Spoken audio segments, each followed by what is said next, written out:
ప్రభు అయిన యేసుక్రీస్తు నామంన మీ అందరికీ వందనాలు తెలియపరుస్తూ ఉన్నాను.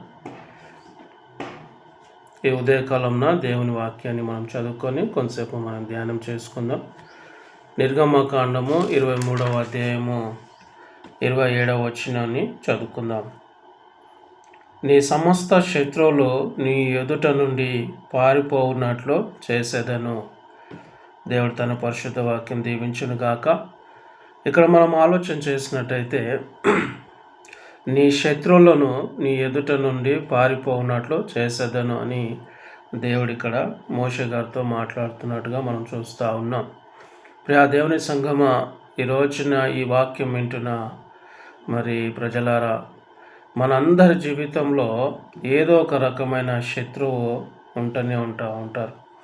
అది మనుషులే ఉండొచ్చు, కొన్నిసార్లు మరి అనారోగ్య పరిస్థితి ఉండొచ్చు, కొన్నిసార్లు ఆర్థికమైన ఇబ్బంది ఉండొచ్చు, కొన్నిసార్లు రకరకాల ఇలా మనం ఆలోచన చేసుకుంటూ ఉంటే అనేకమైన శత్రువులు మన జీవితంలో ఉండటాన్ని మనం చూస్తూ ఉంటాం. అయితే ఈ రోజున దేవుడు మనందరికీ ఇస్తున్న వాగ్దానం ఏంటంటే, ఆ శత్రువులు నీ ఎదుట ఉండకుండానట్లు నేను చేసేదను అంటున్నాడు.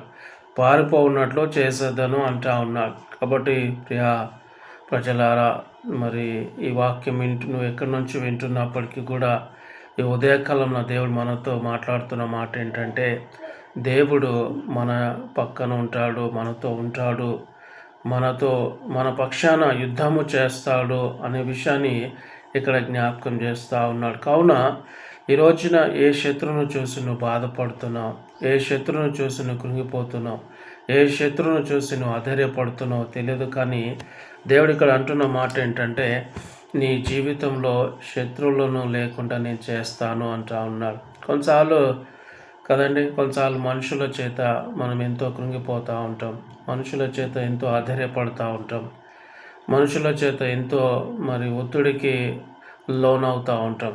ఈ రోజున దేవుడు అంటున్న మాట ఏంటంటే, నువ్వు ఏ మనుషులను చూసి ఆధైర్యపడుతున్నావో, ఏ మనుషులను చూసి నువ్వు కృంగిపోతున్నావో, ఆ మనుషులను నీ జీవితంలో లేకుండా నేను చేస్తాను.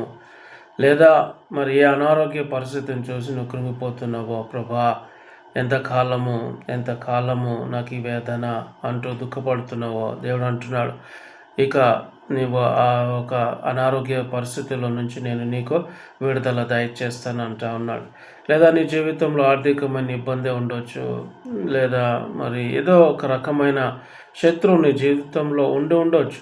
ఈ రోజున దేవుడు అంటున్న మాట ఏంటంటే, ఏ శత్రువును చూసి అయితే నువ్వు కృంగిపోతున్నావో, ఏ శత్రువును చూసి నువ్వు ఆధైర్యపడుతున్నావో, ఆ శత్రువునే నీ జీవితంలో లేకుండా నేను అవి పారిపోయేటట్టు చేస్తాను.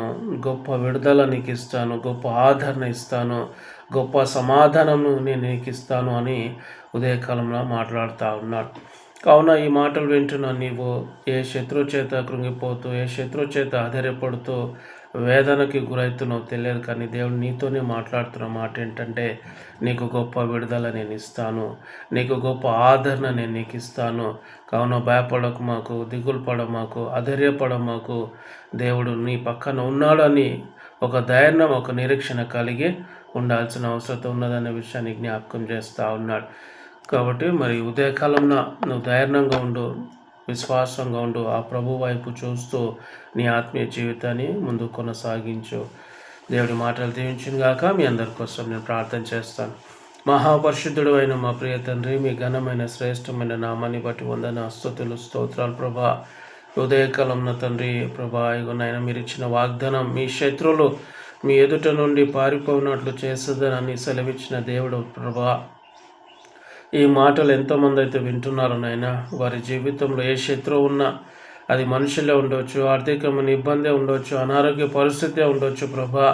ఇంకా ఏ రకం చేత వారు నాయన ఏ శత్రువుని చూసి కృంగిపోతూ ఆధైర్యపడుతున్నారో వారందరికీ మీరు ఇచ్చిన గొప్ప వాగ్దానం ప్రభా.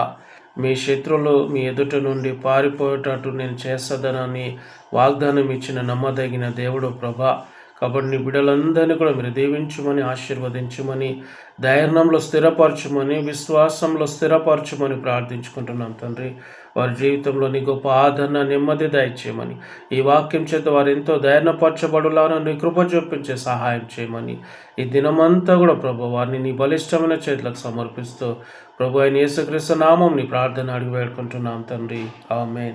తండ్రి అయిన దేవుని ప్రేమయు, కుమారుడు యేసుక్రీస్తు కృపయు, పరిశుద్ధాత్మ యొక్క నిత్య ఆనందాలు, సంతోష సమాధానాలు మీ అందరికీ సదాకాలము తోడై ఉండి నడిపించును గాక. ఆమేన్.